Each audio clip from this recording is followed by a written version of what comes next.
L'info sur Al24 News pour ce samedi 3 mai, bienvenue.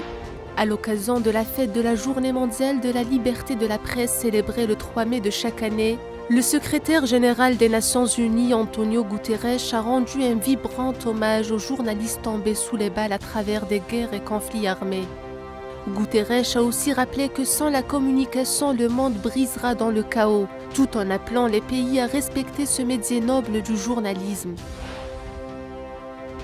Le ministre iranien des Affaires étrangères Abbas Araghchi a affirmé sur la plateforme X que répéter un mensonge ne change pas les réalités fondamentales et qu'en tant que signataire fondateur du traité sur la non-prolifération des armes nucléaires, l'Iran a pleinement le droit de disposer de l'ensemble du cycle du combustible nucléaire et d'en bénéficier les avantages.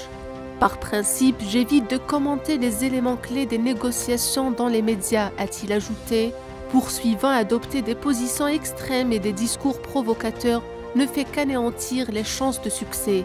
Un accord crédible et durable est à portée de main. Ce qu'il faut, c'est une volonté politique ferme et une approche équitable, a conclu le ministre iranien. Le parti du pouvoir du peuple de Corée du Sud a annoncé que l'ancien ministre du Travail Kim Mon-soo avait remporté le dernier tour des primaires pour devenir le candidat du parti à l'élection présidentielle du 3 juin prochain. Kim a obtenu 56,53% des voix lors des primaires, faisant de lui le candidat présidentiel du parti devant son rival, l'ancien chef du parti Hang Dong-un avec 43,47%. Le parti travailliste mené par le Premier ministre Anthony Albanese en Australie a remporté samedi les élections législatives. Le parti va former le gouvernement dans le prochain Parlement.